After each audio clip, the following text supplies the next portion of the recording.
Hello, everybody, and welcome back to another episode of Always Almost There, day after show live. Sorry, I've been singing a lot the last four Sounds nights. like day 4. Yeah, I'm at sounds like it's day 5 now, actually. day 4 of waking up after a show. Yes, Sure, yes. But yeah, back home in Toronto, last night was so much fun. The whole week was so much fun. What a blast! But we're here today to recap the fourth and final night of the Cap Run, Cotter's first shows with the band.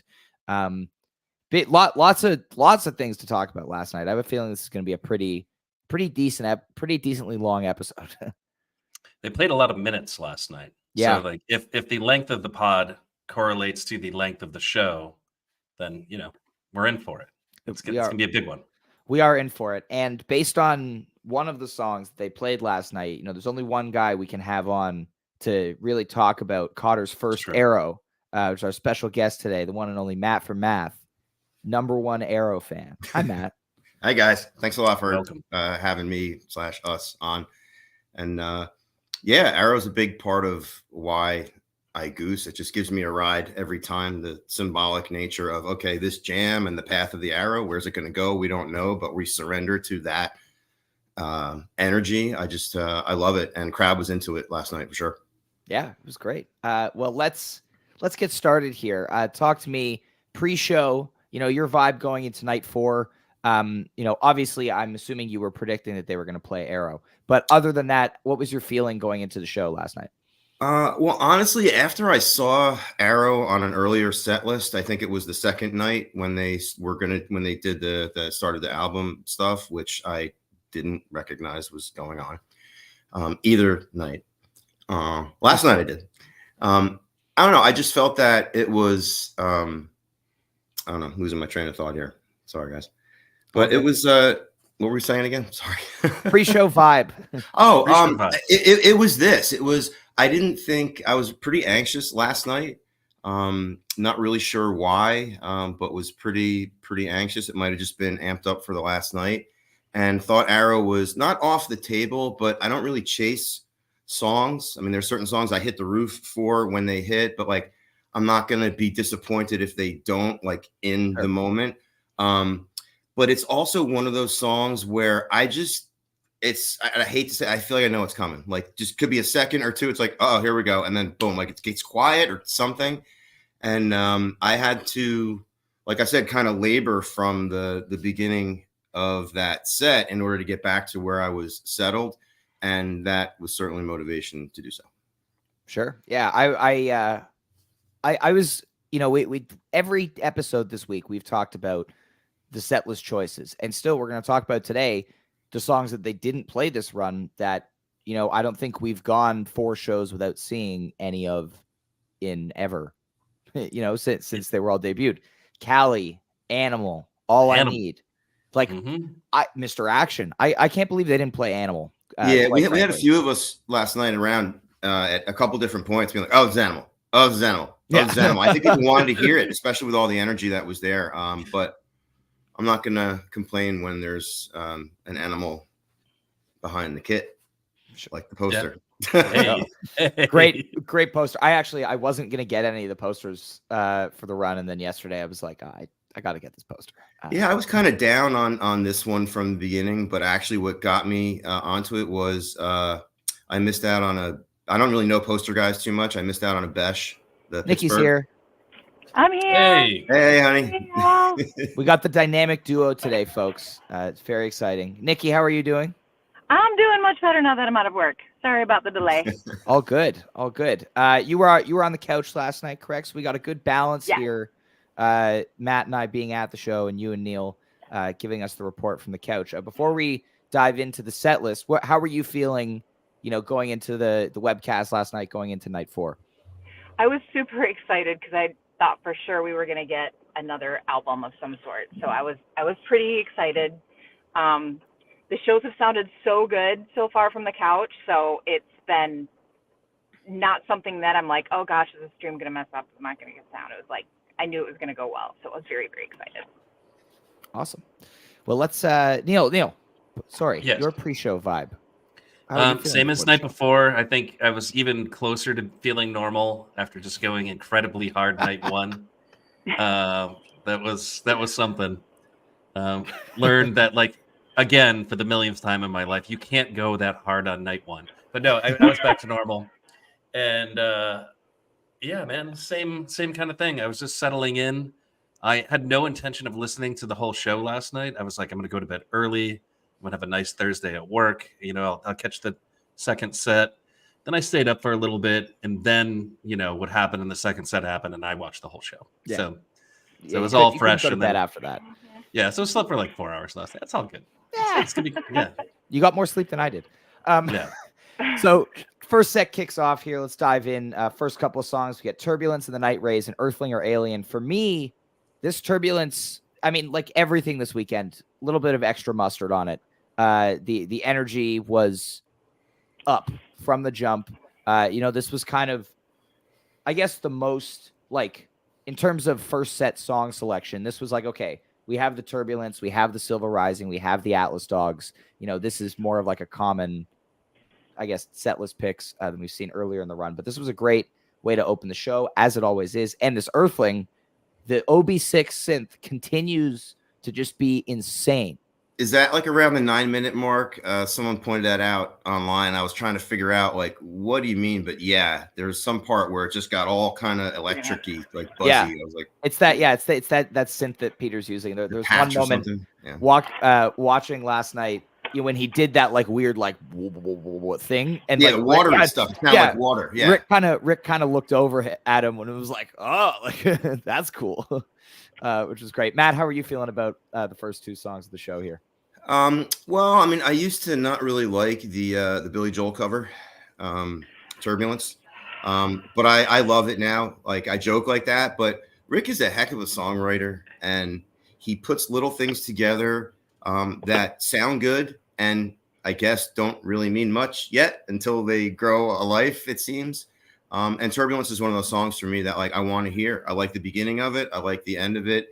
And the lyrics, like, now that I know them and can sing them and have the visual in my head of what's going on, it's really cool. Earthling, funny story. Nikki, me, and another friend of ours at Legend Valley 21. Earthling hits, and I'm telling you, we were like in these pods at this time. When we were in like the second or third pod back, and Earthling hits, the three of us, without saying a word, to the bathrooms.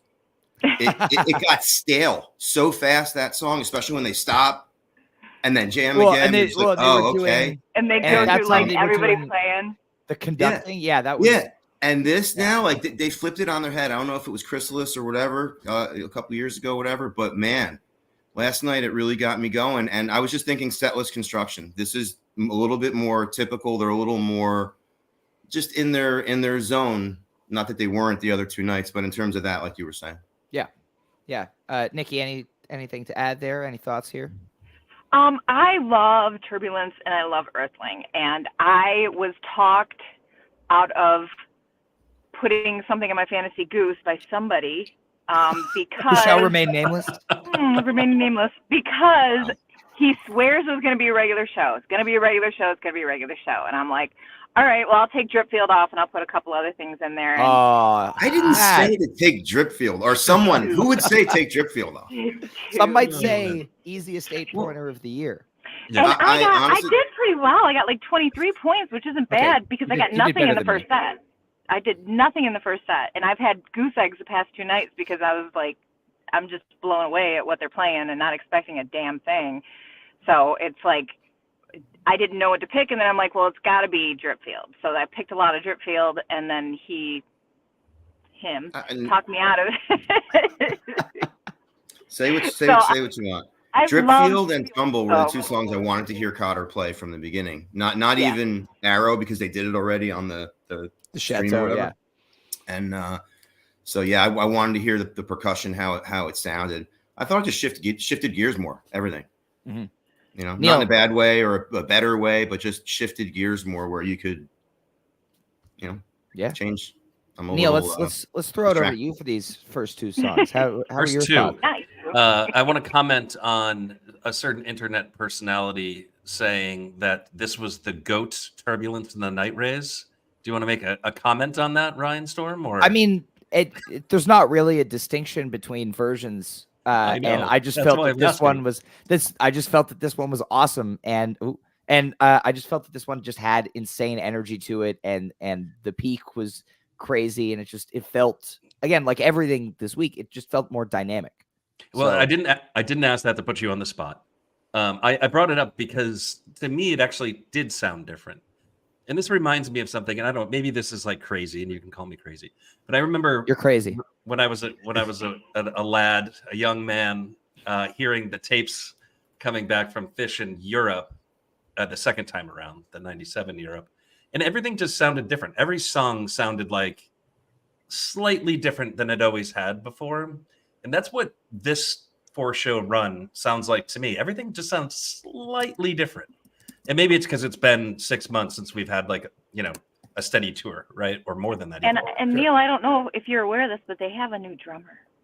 Yes. Well, there's do. also that piece.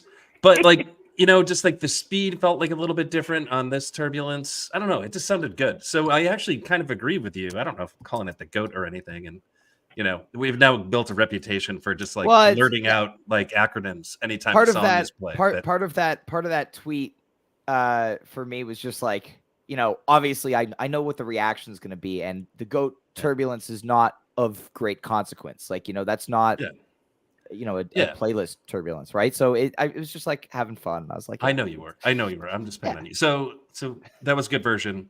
And finally, we get the opener that we had been expecting on the fourth night, right? I think you had already said that. Well, it was on and then this Tuesday. Earthling or Alien, I think started slow and then finished so incredibly strong. I absolutely loved it. A bunch of people were kind of poo-pooing this version on the internet and in a certain group chat, and I was like, "You all are crazy. This version is hot." There was a good night for Jive Goose commentary last night. Jive Goose is just being the crankiest Jive Goose can be. It's outrageous. I'll put it out there that the first 1, 2, 3, 4 songs, and Silver Rising, I love it, but there's a lot of songs I'd rather hear than those. And the way that they're playing, for me, it's since SPAC, it doesn't matter. And it's always kind of been like that. It doesn't matter what the set list is, but for me to have that opinion about this band again, how many times can you play Arcadia and have it be interesting? Listen to the one the other night. I'm like, this is going to be a ho-hum Arcadia after that missed. And then Peter does a little something and it goes to another such thing as a ho-hum Arcadia, Matt. Just for the record. Well, no, what I mean is the song. No, that's like saying a ho-hum fluffhead. The Sure. composition itself affords so much peak and energy and it goes someplace that just enjoy it for what it is. And I think there was even something different about that is a staple for them to go to. So they're reinventing their sound, and even songs like that maybe I would not necessarily choose as ones I want to hear over other ones. It doesn't matter. They just blow it away.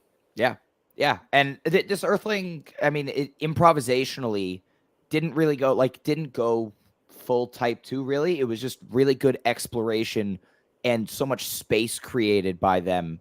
And again, more of that patience, more of that space, more of that OB6 that we've been seeing all week. It got the party started. Turbulence was there to get everybody engaged. Welcome, we're back. And then Earthling was like, go, dance. Here we go. Yeah. Let's continue on in the set here to the dog suite, if you will. Yeah. Silver Rising, Atlas Dogs with Jam, and how it ends.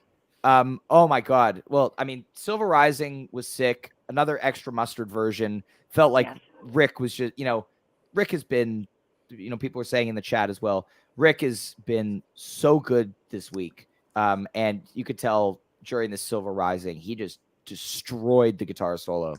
He was having fun for sure. Yeah. And then the sustain I noticed. And then Atlas Dogs.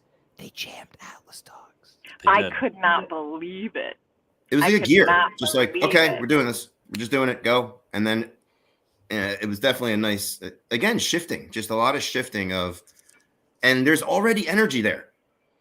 You don't need to shift another gear, but we're doing it anyway. And it could be direction. It could be whatever. And that was the Atlas Dogs jam was good. Yeah. What was the Silver Rising, there was reaction a in piece the in there. building for the jam? Because like at home in similar my basement, to- it was Funny pretty you should exciting. Yeah, similar to when Neil and I were the only ones freaking out when they started jamming Drive at Peach last year.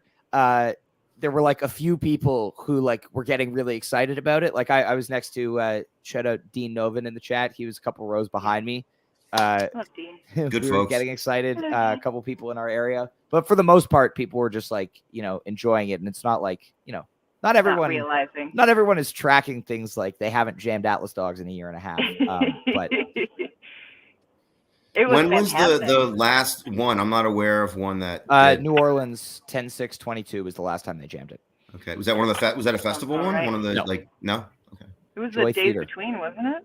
No, that was last spring, the fall Yeah. 2022 Yeah. NOLA show. It was like, I think it had the Atlas Dogs had green sleeves in it, if I remember correctly. Yes. Okay. I remember that yeah. one. Yeah. Thank That you. was so Yeah. that was the last time they jammed it. What I loved about last night's too, it didn't, again, not super adventurous, like 15 minutes long or so. I love just kind of staying within the song and Rick kind of jamming on that chord progression because it's such a good chord progression. You think of the other times they've like hinted at it, like the Hampton Echo, they kind of get into that chord progression. The Essex 2022 Indian River. Is And that like Dear Prudence style kind of Yeah. descending riff or yeah, something? that like descending Yeah. thing. Mhm. Yeah, it's such a great progression. Neil, what were your thoughts on this Atlas Dogs? How excited were you? Well, I mean, I was pretty thrilled. I'm a big fan of the jammed out Atlas Dogs, and I also love when Goose does this mind left body thing, and you've seen it pop up in different jams over the years. My most favorite, if you want to go back in time, is listen to the 9/17/20. Elizabeth has a very, very similar jam, and it's just gorgeous. It's so killer when they do it. So yeah, exciting stuff, man. Like we're back to jamming Atlas Dogs. That's exciting. And then you're getting this quality jam inside the first set after what I felt was already a pretty strong jam. Mhm. Atlas Dogs can go two ways. You can get just like a straight up Atlas Dogs, which is fine. I acknowledge that it's fine. Yeah. But then you can get this for like two back-to-back killer jams, and that's I'll say it can go three ways. You can also get the Jackson Brown version that I prefer much less. Yes. Yeah, well, then there's the then there's that indie one. groove version, if you will. Yeah. Yeah, I don't. It's just I like that they do those kind of things, that they recreate their stuff. But that one was not. Yeah, that was my it. favorite. I think So- that was the consensus on the pod when that happened. We were Oh, like, okay, we good. We don't need to need hear the that OG again. one back. Yeah. Were we lumping How It Ends in with this, or are we gonna Well, do that one? I later? mean, I thought it was the same talk about song. How it ends. I thought it was the Well- same song until listening to it again. I guess because of the words, like, oh, like they fully stopped. Like, what were you thinking? So what I was thinking in the moment was this is a continuation of Atlas Dogs. I like how you called it the Atlas Dogs Suite, The Dog's Suite. the The Dog Dog Suite. DAWGZ. W and in Z, case right? people Yeah. were- Oh, in case people were wondering. Dogs. The Dog's Suite. Suite. Yeah. I understand now. Yeah. So when I first heard it, that's what I thought, because everybody was kind of throwing things against the wall, like, what could this possibly be? And I was like, well, maybe this is just an extended Atlas Dogs. And then, of course, they do full lyric pulls from Silver Rising in it. Yeah. And I was like, cool. So this is going to be on the next album. Yeah. Oh, and this was another one. Same with oh my god, I'm now blanking on the new song from Tuesday night that I've listened to 18 times. Give It Time. Yeah. Time. And How It Ends were both debuted at that September 2022 Visuto Trio show. So Oh, really? I Yeah, did not know this tidbit. I saw shout out to Dean Novin again, who posted about that today. But I noticed did when watch I that. went to add How It Ends to the set list, like the catalog on elgoose.net, and it was like there are two versions listed. Dog Fecta or the dog angle. The dog tick. Yeah, the dog. That's fun.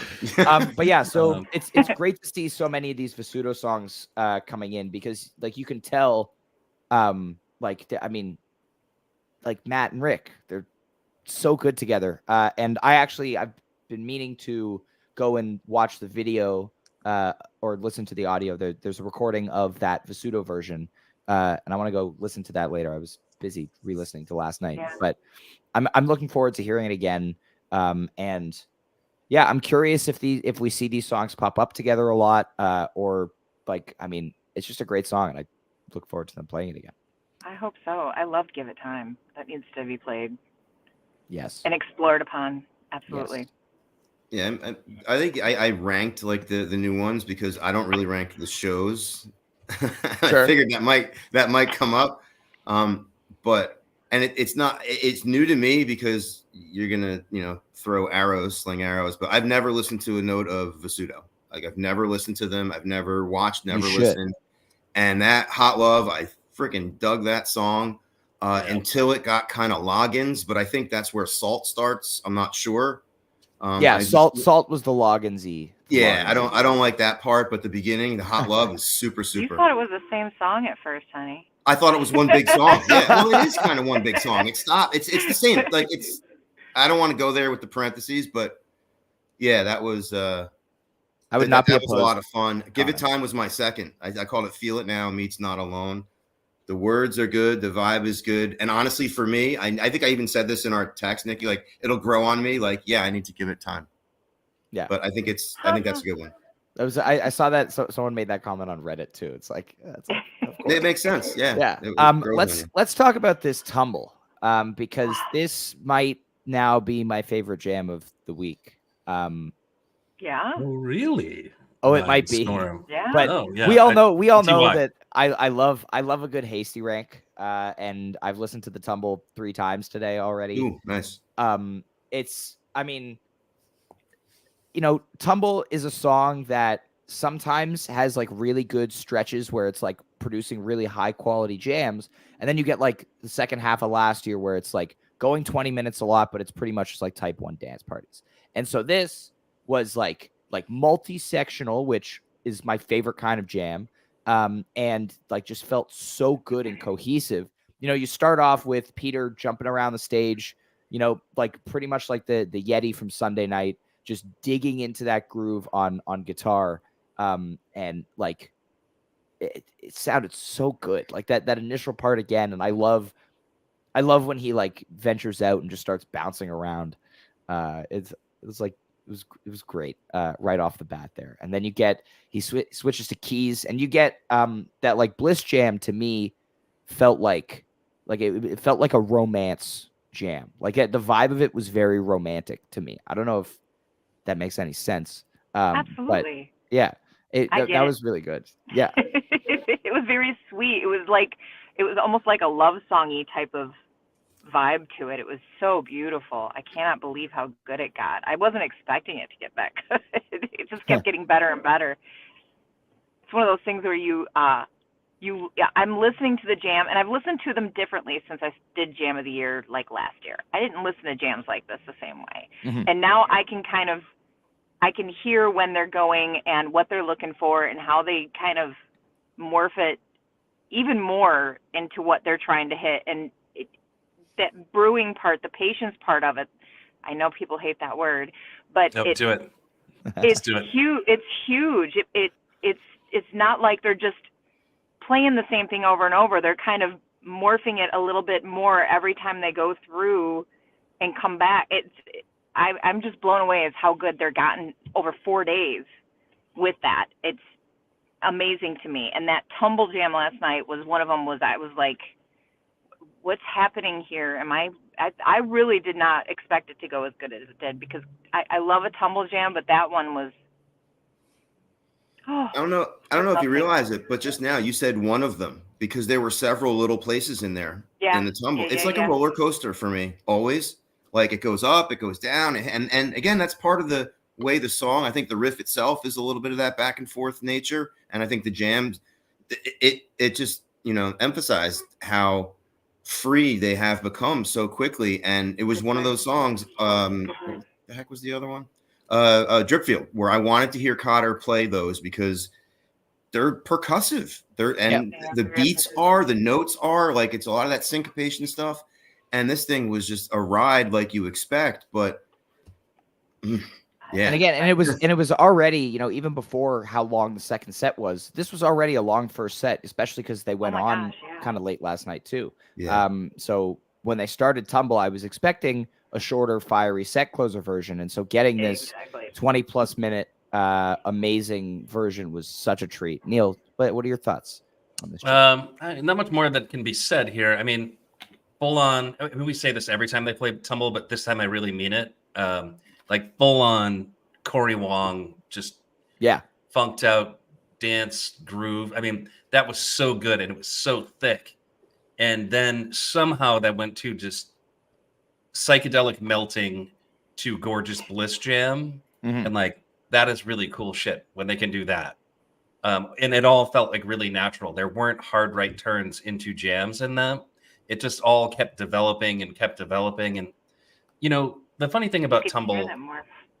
yeah, I mean, like you were saying, Love like you it. could just like feel the whole thing kind of just changing, and changing abruptly, but like not having like that abrupt feeling.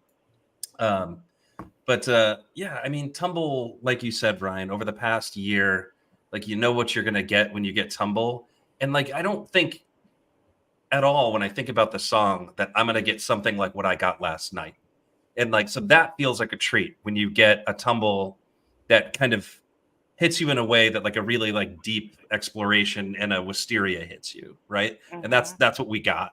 So I mean, what a hell of a way to close the set, you know? So Absolutely. I mean, that is how I feel about that Tumble. Yeah. I have lots and lots of strong feelings, and I can't wait to listen to it more.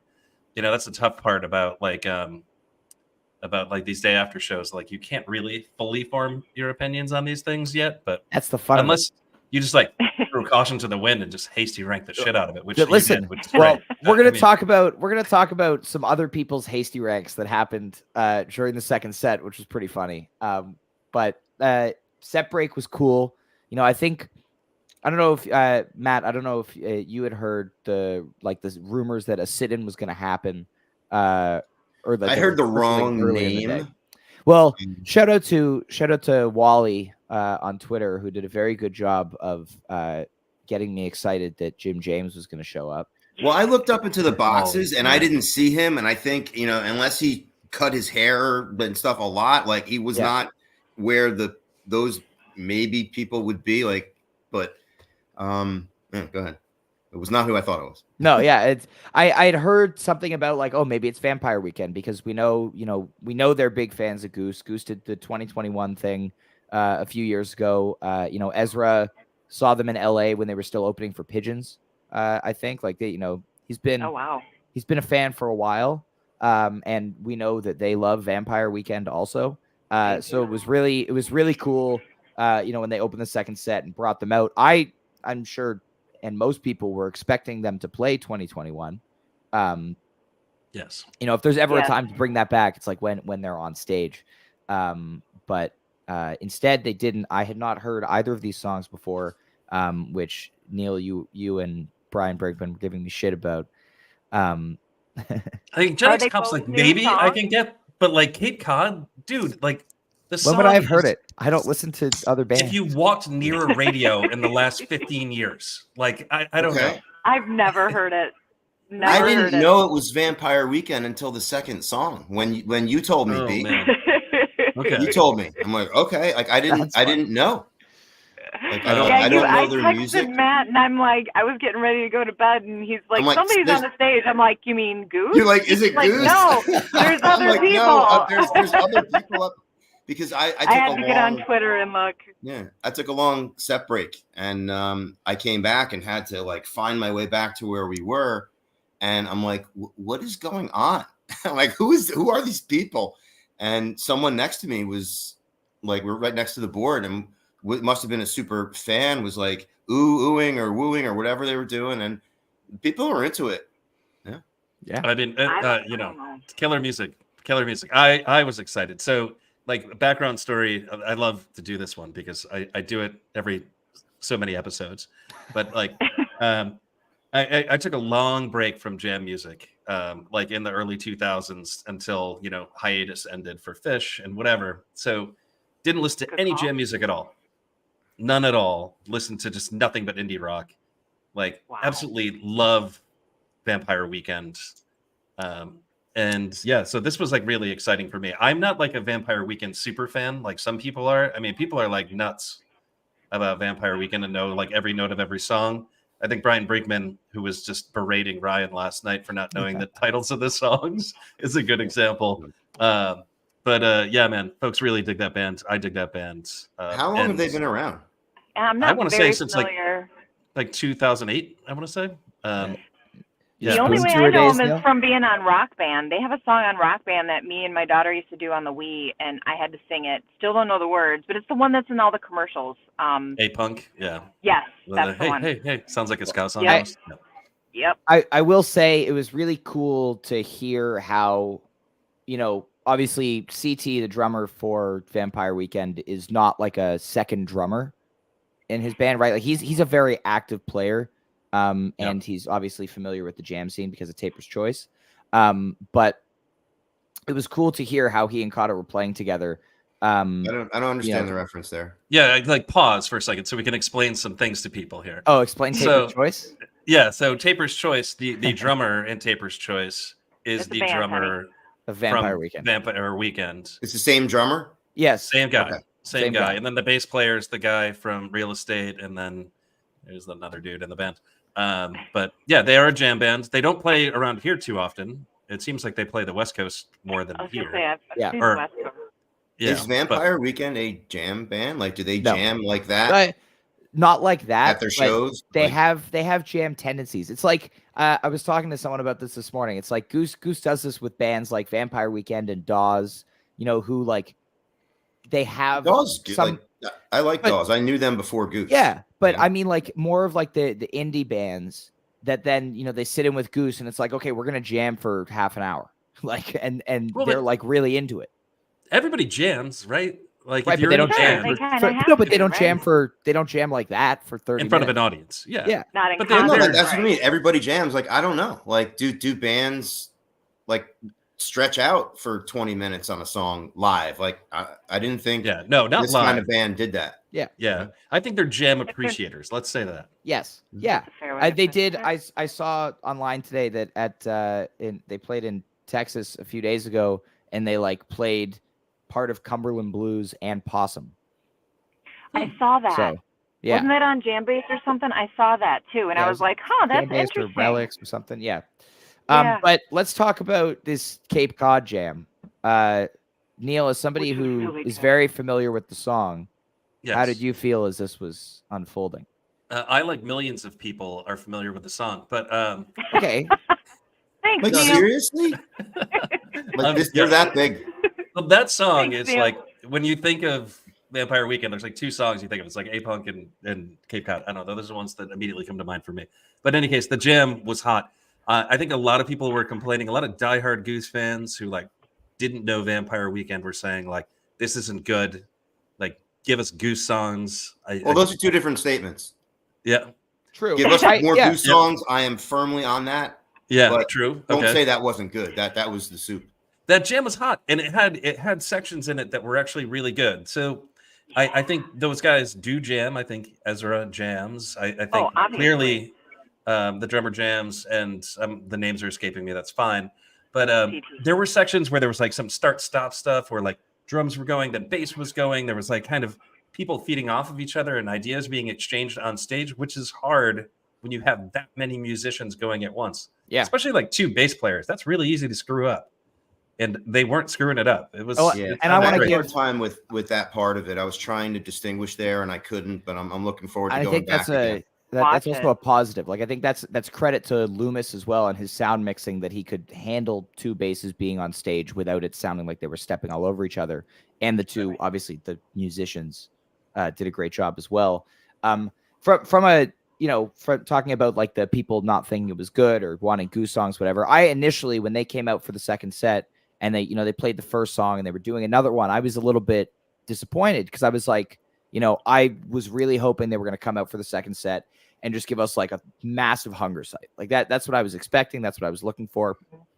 And so I was like thinking like, oh, they're going to do a couple of Vampire Weekend songs. That's going to eat up a bunch of time in the second set. Hopefully we get some jams a little later. And then I don't know, by the 10-minute mark of Cape Cod, I was like, all right, we're good. We're having fun. This jam is great. And bonus, he's not in chat today. Doesn't look like, but now we get to have the do sit-ins count for the bracket debate. Once again, our good friend and fierce critic of the pod, B Dunn, will be holding a press conference. So look out for that. But just in case anybody is curious, it does count. and It it will does definitely count. be on the playlist. Do prior year jams with sit-ins not count, and why or why not? No, they've always counted. Okay, They've always that's all, because I'm Yeah. in the favor of consistency. Yes. Make We the didn't have any- decision yourself.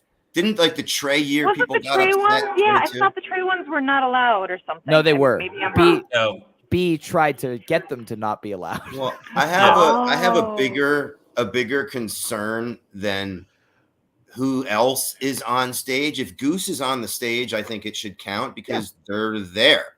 Mhm.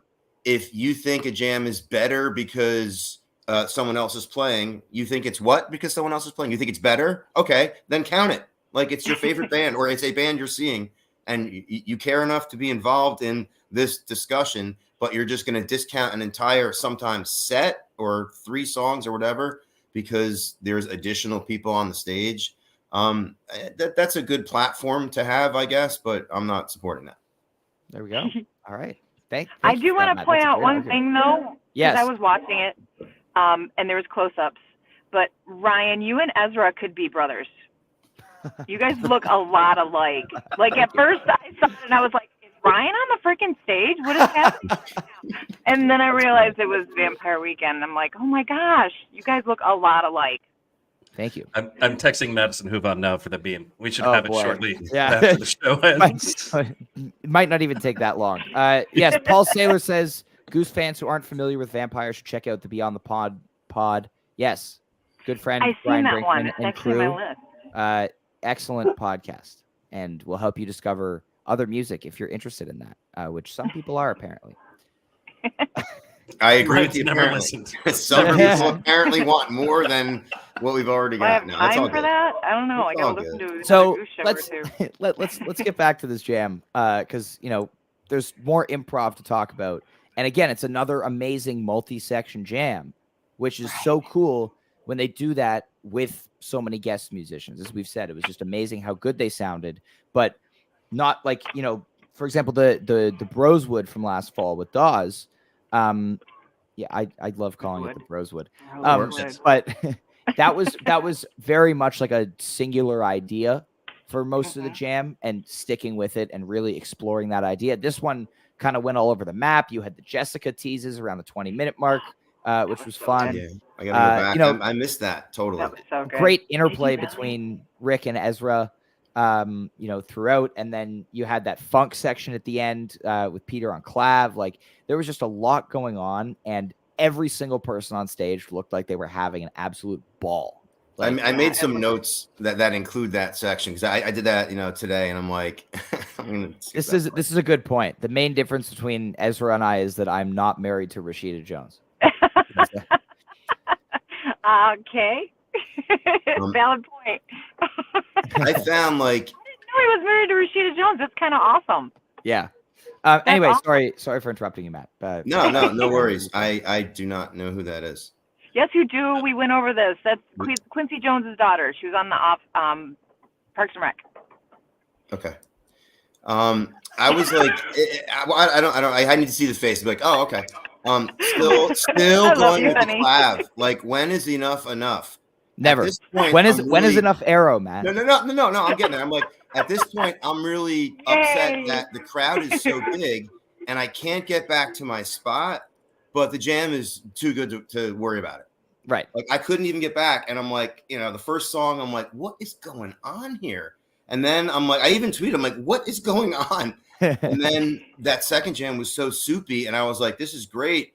I'm not where I'm supposed to be. And I was a little anxious about that. And then I was like, okay, man, this is just get into it. It's good. Yeah.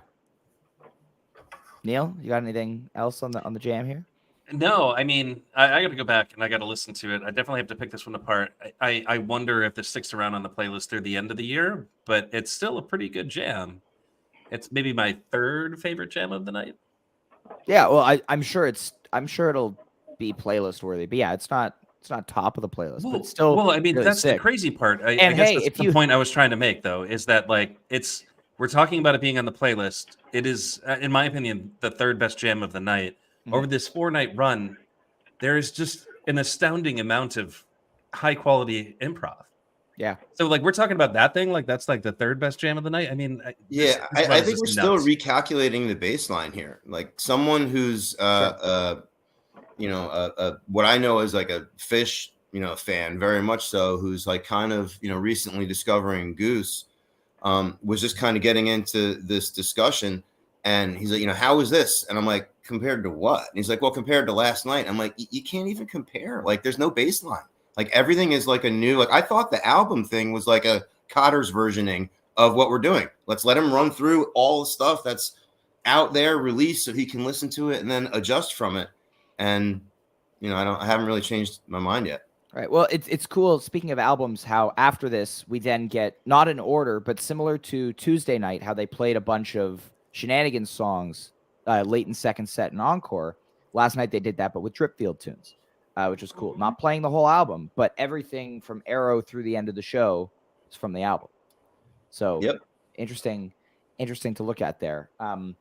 But shout out to the Vampire Weekend Instagram account for really leaning into the Jam of the Year thing. That was really that gave me a good laugh during the show when I saw that.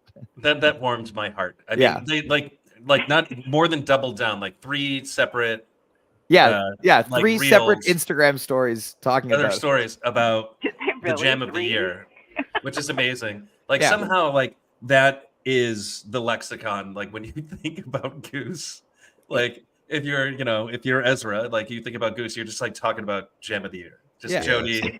It's And I surprised you don't didn't know call if people something say the it's goat. meta anymore, but like that's very, what that is. And it was really cool to see on Twitter this morning lots of Vampire Weekend fans getting really excited about it. I haven't caught up to that yet. I'm stoked to check that out. There's just been some discourse, and they said like Ezra had a T-shirt once that was like 8-minute Cape Cod or something. Like that's like a is that what the meme? Yeah, that was Is that what that's from? Yeah. Nikki, you had a good point about like kind of what we were talking about at the beginning, the set list construction and them doing albums, and the fact that they left some Dripfield songs off. Why do you think that was? Because they weren't coming out and playing the whole album.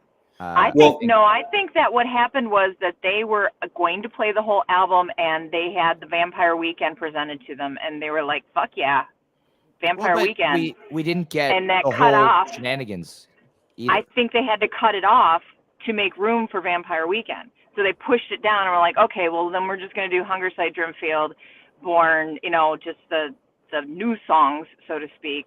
What was missing from Shenanigans other than the 700? Well, they played Flowdown the other night, right? Yeah, they played Flowdown the other night. Yeah, and they were supposed to open with Arrow the other night too. So yeah, but the intent was there to hit all the albums for sure. Yeah, I think. But I kind of maybe on board. Like maybe that bumped some of what they were going to do.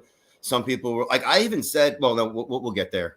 Plus, it was like a 30+ minute sit-in. It wasn't like just like some quick songs. So I think they had to rearrange their set list to adapt to that and bump off some Dripfield tunes, or we would have had more. That's my guess. Yeah. They played everything that they were planning on playing last night, and that's why they had like the little debate after Cape Cod ended, or maybe it was after Arrow. But they had that debate like, should we just play past curfew? And then Peter was like, "Yeah, we're going long tonight." I think that ended up being 2 hours. That whole relaxed style that we're accustomed to seeing them play with when they're not on a curfew, it was the whole run. Yeah.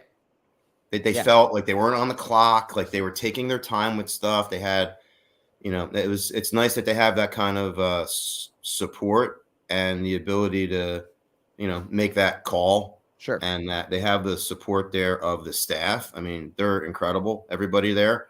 So I don't think it's really a difficult decision for management of the venue to say, hey, like, look, we're going to, plan on this, or, hey, whenever that call is made, those people, the staff at the Cap are top notch. Yeah. Top notch. Good. Yeah. Super nice folks. Right. It's great. So let's talk about this Arrow, Matt. Why don't you tell us how you felt about this Arrow? This is your time. Well, I always thank you. It's serendipitous that we're here. I always like the song. I don't chase songs, but it does something for me. not the same thing, but similar to like Dark Star with the Grateful Dead. I listen to that song more than any other song, and it's not close because I love the space it takes me.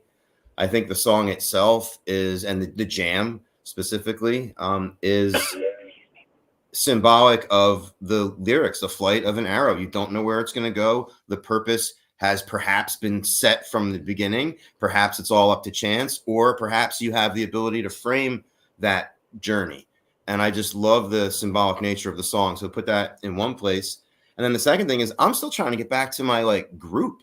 We've got like 5, 6, 7 people on the floor in front of the board by like 5, 6 people. And I'm not going to bull rush my way up there. So I tolerated the Vampire Weekend stuff from the back because I didn't want to disturb people who were into that. I didn't want to kind of, I want it to be natural and to something you have said. And I thought of you in this moment. I'm like, oh my God, people are leaving to go to the bathroom during Arrow as soon as it started. It was 6 to 8 people I saw. And I'm like, dude, here's your chance. Yeah. And I'm moving my way up. And just right as they get to like the release into the jam, I get back to like my crew and everybody turns around. They're like, celebrating that I'm back. And the people around us, it's like that Friends episode when they're just dancing and Ross is like, and everybody around us just started dancing because I came back like right as the jam hit. The energy was right.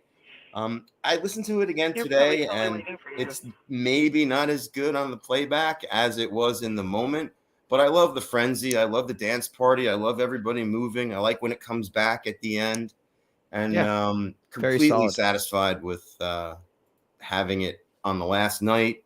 And I never assume it's going to happen. When I saw that it had been left off a prior set list, I'm like, don't go every night thinking you're going to hear that song. And I don't usually do that anyway, but surely felt rewarded for being in the moment. Yeah. With the Vampire Weekend stuff. I have a hard time with the new stuff. That Wake Up Arcade Fire at Radio City. I'd never heard that song before. Right. And I'm like, everyone here knows this stuff except me. And Arrow was just like, you are here, man. You're in your place. Everyone in my group knows that's my favorite song. As soon as I walk up, that's why they were so happy. Not just to see me, but because they know that's my jam. And it was just, couldn't have written it better. Yeah. So next we get the Driptych. Always love when they play these 3 songs together. Someday we're going to get one where it's like a full set, like a proper Driptych, but I mean like fully jammed out Born, fully jammed out Hunger Site, fully jammed out Dripfield. I think that would be incredible, and I hope they do that at some point. But Born was great. The Hunger Site jam was really good. Like, I mean, we saw some fiery Type 1 Hunger Site jams last year. This was like up there with the strongest of those peaks in terms of energy in the room. Rick just going crazy, Peter going crazy, like Welcome to Delta teases. And then they come down from the peak. And I thought they were going right into Drip. Like I sent the setlist tweet for Drip. And then like, cause Peter had strapped on his guitar and everything, but they kept jamming for like another 5 minutes or so. Was that long intro or was it like that sounded like, because they were in D, like they were there. Peter said counts as Hunger Site, but we'll see when the boards come out. Okay, yeah, it sounded to me, and it was another example of them just being patient. And we're going past curfew, but like, I guess they figured they would do an encore because it's their last show, and Cotter, like they need to take that time and do it. And as soon as Born started, I'm like, okay, they're doing as much of Dripfield as they can, I guess. I assumed they were going to cut Born short, like they did with the first time at Mohegan when they debuted it at the fake Goosemas or whatever, the rescheduled Goosemas. I'm glad they did it last night. It totally worked. People want to hear Hunger Site. Rick's solo in Hunger Site is not the Trey solo anymore. He did 4 notes in a row, 4 big bends, and just different. And he freaking does that with the covers. He takes a song that and he takes the signature part of it and makes it different, reinvents it, and it's good, better, whatever. And he's just so present. And then that Dripfield intro just totally brought me into the album feel of Dripfield, and that's what they were going for. Yeah, this is the album, that space, that sonic like landscape. And then, is it coming? Is it not? Are they going to encore? Are they going to not? Just they keep you guessing, and that's kind of nice. Yeah, Neil, you got thoughts on this segment here? Yeah, man, good stuff. Hunger Site. I mean, I think you noted a Welcome to Delta tease in there. I mean, it was like a whole Welcome to Delta segment. That's what Well, it I sounded mean, like to me. because when he plays it, that's like all Welcome to Delta is, right? Yeah. Well, So, notably appended to Indian River, which they played without that section the other night. Yeah. right. You knew it was coming, Ryan. When we Yeah. discussed this, that Welcome to Delta was going to show up somewhere, just because of the American woman rule. Yeah. So that was pretty cool, and I wonder if that you call that Hunger Site or if you call that Drip Field, because I, like Matt, thought I was listening to an extended intro to Drip Field when I heard it. Does it Just matter? I'm going to say it right now. Does it matter? Yes. it matters for Why? the sake of this podcast. Yeah. No, I'm asking like why? Like it matters to boys. you because of Basically, where that jam is going to be positioned in a future discussion. yes. And also, it's Yeah. no longer a Drip Field tease from Peter if it's the intro to Drip Field. They're just playing Right. Drip And Field. if Peter Oh. says it's Hunger Site, but it's in the key of D, which Dripfield is in, I think It's Drip still Field. it's still It's no, Drip but if Peter says it's Hunger Site and he tracks it as Hunger Site when the boards It's come gotta out, be it's Hunger Site. Yeah. Although we've disagreed with him before on just, but Well, that's yeah, another I mean, story I for think another time. as a Yeah. listener, it's not going to bother me if somebody calls it a Hunger Site jam, and I'm like, no, that's a Dripfield intro. Like, I don't care. Yeah, no, that That- part doesn't matter. It just matters how we track it for like Exactly. what We're we're just- calling these jams, and we're like, just psycho. that's important because this drip field, I think, is my favorite part of the drip tick. I think a lot of people would point to that Hunger Site. I think this drip I'm a field drip sounded girl. very different, of course. I mean, this one is gonna sound way different because Ben's not playing the drums anymore, and Yep. you know, Ben was a fantastic drummer and has a very distinctive style, and this does not sound like that. And there was no effort made to play that song the way that Ben played it, Nope. and I appreciate that. And I think the result was this song had a lot more flexibility to it. Great to work. have some really good improv in there. We've been talking about this for, I guess, years at this point now, like we're just over a year and change, where we're saying, when are they going to have these extended drip fields? Like it feels like this song like should be jammed out, and I just don't think the song really had the structure for it. But now all of a sudden it seems to. I don't know. That's my take on this. So I was excited about this drip field. Yeah, I and, think and I maybe found just the way Cotter plays allows them to have that feel as opposed to the way Ben played it, which is not a bad thing. I love Ben playing in Dripfield. That tribal beat is just what it worked me up every time. It was so fantastic. But I think the way that Cotter plays is more open, I think is a good way to put it, is more open for movement within the song. And I think that that's why it sounded so different, is that they had more places to go than before. yeah, I think Which- Jeff falls into that too. I think. it felt great. And Cotter Yeah. did one of the things we talked about a lot last year is when they're jamming Dripfield, getting out of the Dripfield drum beat and into Hard. more expanded band, which is not easy. And Cotter did a great job at doing that last night. He really did. So I thought Drip was phenomenal. And then Great way came to close back out to the it, second right? set. They came back to it and they did the album outro. Well, they did. Right? They did the outro. Yeah. Yeah.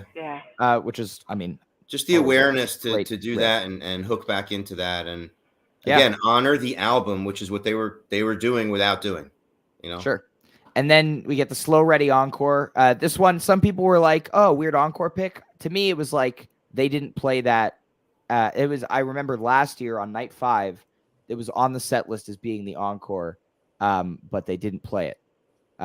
So I felt that it was kind of related to that. I could be wrong.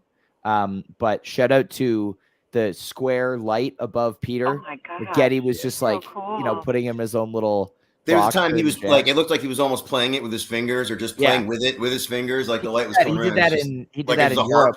Europe Yeah. with the curtain at the front of the stage. Oh, for neat. Ready, but Oh, it the was curtain light. it was great to see him do that. That was fun. I had someone next to me who was like a seasoned fish guy, asked like, what do you think they're gonna encore with? And I'm like, well, according to the album, like Slow Ready, but like I don't think it's gonna work here. And then like I completely ate those words. Like There were everybody jumping up and down during the It was outro, so including awesome Peter, I think. to watch. Just super fit the moment just perfectly. And like that's kind of the theme here, Jack. Like there were a bunch of Team Slow converts after last night. A few people who were Team So before the show who were giving me shit, And then after the show, they were like, "Okay, I'm team slow now," and I was like, "Damn Slow right, all the way. I'm Team damn Goose. right." All the way. I'm Yeah. That team peak during wherever Slow Red, you that are. peak was just fantastic. The crowd was going nuts.